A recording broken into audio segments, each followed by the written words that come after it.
Amis, bienvenue, j'espère que vous allez bien et très content de vous retrouver aujourd'hui pour une nouvelle vidéo. Voilà, deuxième débrief de cette semaine Ligue des Champions. On a sorti le premier mercredi du coup pour parler de mardi soir. On va parler aujourd'hui des journées de mercredi et de jeudi du coup. Deux journées bien chargées, voilà, encore 6 matchs par soir, donc 12 matchs au programme. J'ai pu en regarder 3 entièrement. Parce que voilà, j'en avais parlé dans la précédente vidéo, j'avais fait l'expérience un peu de mardi soir de regarder un peu les 4 matchs.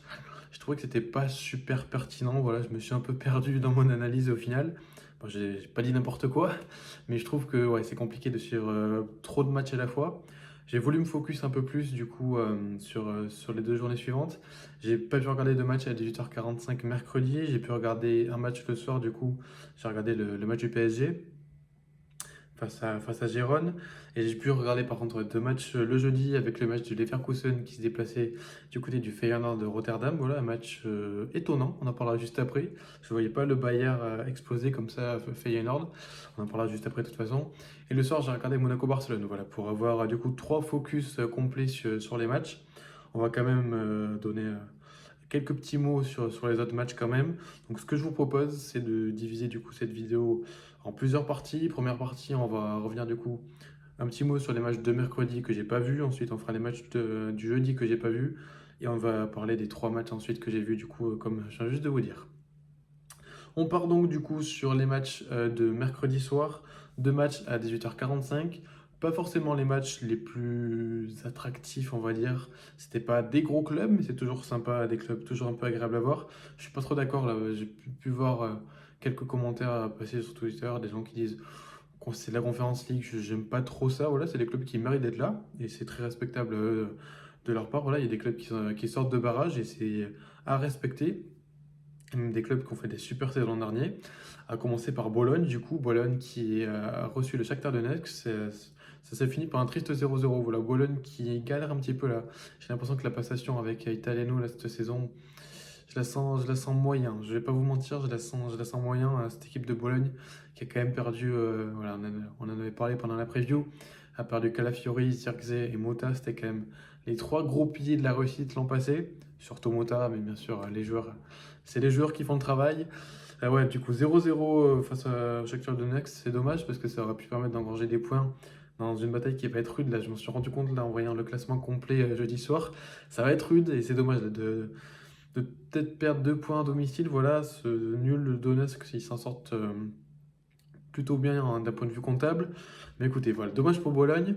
Deuxième match, du coup, c'est le Sparta Prague qui a reçu Salzbourg et qui les a éclatés 3-0. Donc une belle équipe du Sparta. De toute façon, ils ont tendance à sortir pas mal de petits joueurs. Je pense par exemple au jeune défenseur qui joue aussi milieu parfois, Ladislav Krejci, qui a signé à Gérone, du coup, qui était au Sparta l'an dernier, qui est un vrai joueur assez intéressant, je trouve.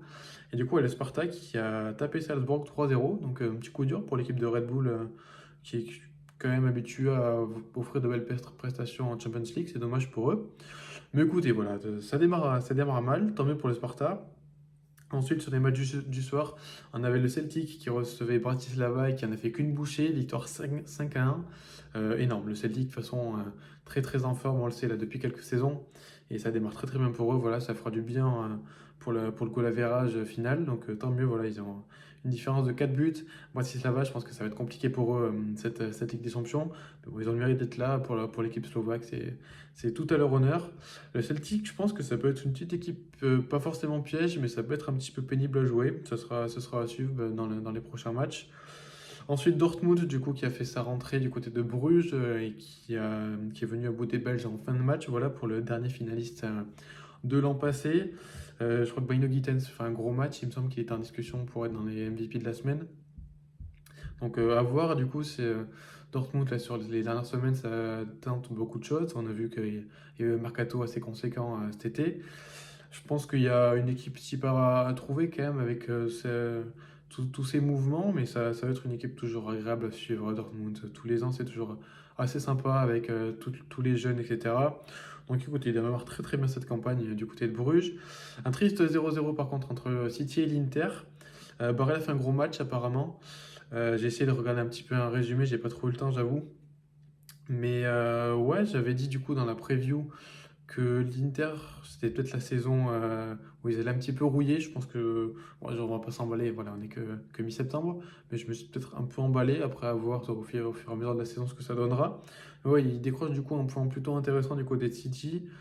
Écoutez, à voir. Je pense que City, ils ont bien démarré en PL, la machine va tranquillement prendre. Et je pense qu'il ne faut pas tirer de suite des grosses conclusions de cette première journée de Champions League. Voilà, on n'est pas forcément convaincu partout, mais ça va tranquillement venir. Voilà. Et, écoutez, voilà, un 0-0 pour les deux finalistes de 2023. Ça reste quand même deux favoris, donc ça ne me choque pas plus que ça. Voilà, c'est des équipes qui arrivent bien à se neutraliser. Donc voilà pour la journée du mercredi. On passe au jeudi du coup. Ce que je n'ai pas vu du coup, Benfica qui est allé gagner du côté de Belgrade, du côté de l'Étoile de Belgrade. Victoire 2-1, il me semble qu'ils menaient 2-0. Je crois que là j'ai sous les yeux. Ouais, c'est ça, ils ont mis 2 buts dans les 30 premières minutes. Et ils prennent un but à la fin, ce que j'avais vu. Donc écoutez, tant mieux pour eux. Voilà, j'ai mon petit coucou à mon collègue CM portugais qui sera content, qui est pour le Benfica au passage d'ailleurs. L'autre match de 18h45, je l'ai vu. Sur les autres matchs du soir, du coup, gros bravo à Brest, du coup, qui a battu le Sturm Graz. J'ai toujours un peu de mal à prononcer le nom de ce club. Ouais, gros bravo à nos amis bretons, du coup. But de Magnetti, je crois, là, vers la 20e, fin 30e, il me semble. Le CSC, malheureusement, juste avant la mi-temps. Et Brest, du coup, qui arrive à mettre ce deuxième but. Et tant mieux pour eux, du coup, c'est cool de les voir performer au stade du Rodoro en plus. Il va falloir engranger des points quoi qu'il arrive. Voilà, c'est cool de démarrer direct sur une victoire. T'es devant City, t'es devant l'Inter, voilà. Donc c'est quand même le screenshot, il sera là pour l'histoire. Donc c'est cool, voilà, de voir Brest l'emporter. Moi, j'ai pas vu le match, donc je peux pas trop en dire plus, mais content, hein, vraiment content pour eux. Atalanta Arsenal 0-0 également. Un match également où les deux équipes se sont plutôt neutralisées de ce que j'ai pu lire. Je voyais peut-être Arsenal avoir un ascendant sur ce match, sachant que Bergame part pas idéalement dans cette saison.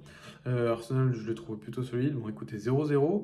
Bergame, ça reste une équipe tout à fait intéressante de façon au niveau national comme européen.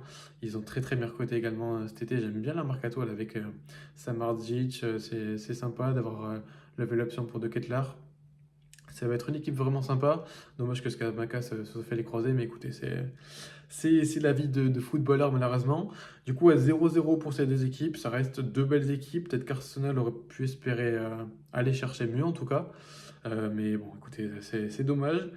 Et dernier match du coup que je n'ai pas vu, Atleti contre Leipzig, et que l'Atleti a arraché la victoire en fin de match grâce à Jiménez sur la de Buzyn. Je crois que Griezmann a fait un gros match qui a été élu MVP.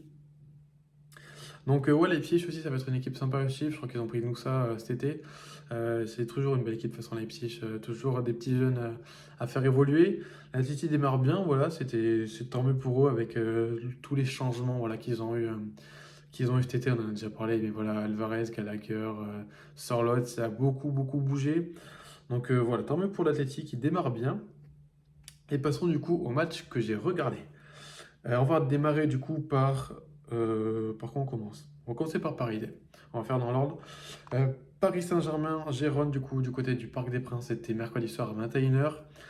Et finalement, il n'y a pas grand-chose à dire sur ce match. Voilà, on s'est un petit peu ennuyé, je trouve. J'avoue que vers la 60e, j'ai commencé à piquer une tête parce que c'était un peu long ce match. La première mi-temps a été particulièrement soporifique.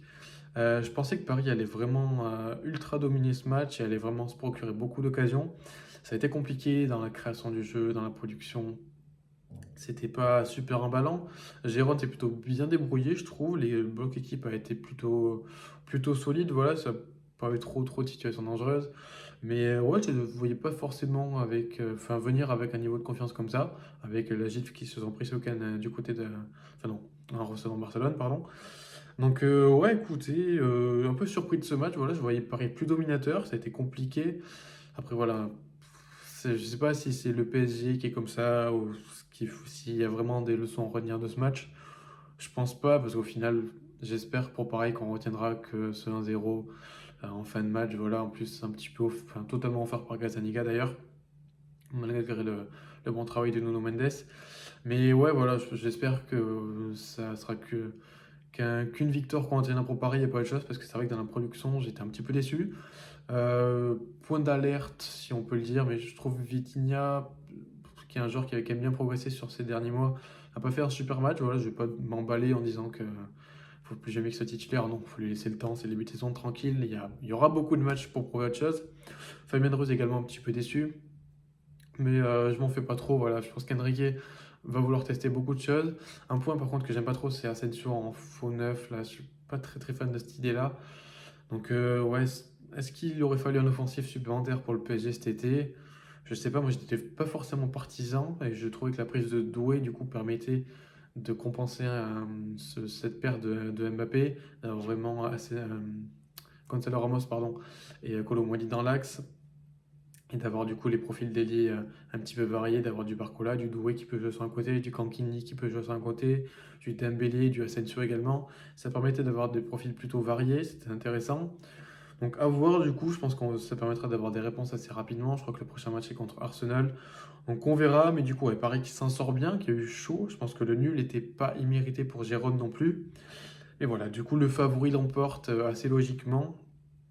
Victoire 1-0 pour le PSG. Donc voilà, j'ai pas grand chose à dire de plus sur ce match parce que c'était assez pauvre dans le jeu. J'espère que Paris saura faire mieux à l'avenir. Et on verra du coup mes prochaines réponses dans 15 jours du coup. Match suivant, Leverkusen. Du coup, ça, j'ai regardé le match, du coup, Feyenoord-Leverkusen. Je ne m'attendais pas forcément à cette physionomie du match parce que le Feyenoord a plutôt une belle équipe. Si on prend la compo que je me mets sous les yeux, il y a quand même des bons joueurs. Voilà, David Anko, que j'avais mis dans plusieurs mercato, dans notre série de mercato idéal, je l'avais mis dans plusieurs mercato. J'avais envoyé à Tottenham ou à l'Atleti par exemple. Il n'a pas bougé, du coup, il est resté du côté du Feyenoord. Et il démarrait plutôt bien, et après c'était compliqué tant Leverkusen a eu une emprise sur ce match. Mais ouais, il y a quand même une belle équipe, il y a Zerouki, il y a Igor Paixão, je crois il est brésilien il me semble. C'est un ailier assez intéressant, il y a toujours Santiago Ramírez qui avait fait une super saison l'an dernier, le Mexicain. Mais c'est une équipe qui a quand même beaucoup bougé également, avec du coup le départ d'Arne Slot du côté de Liverpool, pardon. Et en face, du coup, une équipe de Leverkusen qui arrivait quasiment avec l'équipe type. Là, j'ai pareil sous les yeux. Incapié, Tapsoba. Radeki au goal qui a fait un super match, c'est à souligner. Il a fait un très bon match, Radeki. Andrich, Xhaka, Frimpong, Grimaldo, Wirtz, Terrier, Boniface. Donc ça arrivait quasiment avec l'équipe type côté Leverkusen. Et j'ai trouvé que sans forcément ultra appuyer sur l'accélérateur, Leverkusen a su faire des différences avec cette ligne défensive qui est super haute. Et c'est toujours quelque chose que j'aime voir quand je regarde les Leverkusen. Ils ont vraiment cette envie d'oppresser l'adversaire et ça a vraiment bien marché. Voilà, j'aime beaucoup Incapié d'ailleurs au passage, je l'ai rarement dit dans les vidéos. C'est un petit peu mon chouchou de cette équipe, je vais pas vous mentir. Mais du coup, ouais, pour revenir au match, Florian Wirtz marque très vite. Je crois que j'ai même pas vu le premier but, je me suis mis sur le match au bout de 5-6 minutes et Wirtz avait déjà marqué. Voilà, il me semble, il y avait une petite stat. Je crois qu'il avait marqué très vite sur son premier match à l'Euro. Il marque également très vite sur son premier match de LDC. On a compris, gamin, hein, t'as pas le temps, t'es trop fort. Mais ouais, c'est un joueur vraiment incroyable et sa saison va être encore un bonheur à suivre, je pense. Et derrière, du coup, ouais, j'ai bien aimé l'apport de Frimpong à droite qui a été décisif sur deux buts, notamment le second avec le super décalage de Boniface à la Thierry Henry justement pour Frimpong. Donc ouais, ça a déroulé du coup les 4 buts en première période. Pareil qu'encore Grimaldo buteur, ces fameux latéraux ultra décisifs dans l'équipe de Xabi Alonso. C'était vraiment un match intéressant. Enfin une première période en tout cas. La seconde période a été un petit peu plus calme. Feyenoord a un petit peu repris le pied sur le ballon d'ailleurs. Est-ce qu'ils n'ont pas un total de possession? Oui, c'est ça. Enfin, ça se joue à 51-49, mais ils ont plus la possession que les Leverkusen, ça m'étonne pas parce que le jeu s'est un petit peu calmé sur la seconde période. Leverkusen voilà, avait son avance faite, il y avait très peu de soucis à se faire, ils ont plutôt bien géré. Donc à voir la suite pour cette belle équipe de Leverkusen, je pense qu'il y a encore quelques petites accommodations à trouver. Je pense à Martin Tarry notamment, faut qu'il s'adapte. Je me fais pas trop de soucis parce que Xabi Alonso saura très bien quoi en faire et c'est un super joueur Martin Tarrier. Mais je pense que voilà, dans l'animation offensive, faut que ses partenaires arrivent à le trouver, que lui se démarque bien et s'intègre parfaitement dans ce collectif. Et je pense qu'il y a quelque chose à faire et il peut amener quelque chose de différent. Donc ouais, c'était vraiment un match agréable et hâte de voir la suite pour cette équipe que j'ai pas trop l'occasion de voir jouer. J'avoue que je suis pas forcément, Je dirais pas fan de Bundesliga, c'est un championnat que j'apprécie. Mais disons qu'il y a des championnats que je préfère. Je pense à la Première Ligue ou à la Serie A par exemple. J'ai un peu moins l'occasion de regarder la Bundesliga. C'est vrai que quand je vois des matchs de Leverkusen, j'ai souvent tendance à bien apprécier depuis quelques temps. Et j'étais très content de voir ce match en tout cas. Un peu moins content du coup de voir Monaco-Barcelone. Vous savez, je l'ai dit et je te dis assez souvent quand même.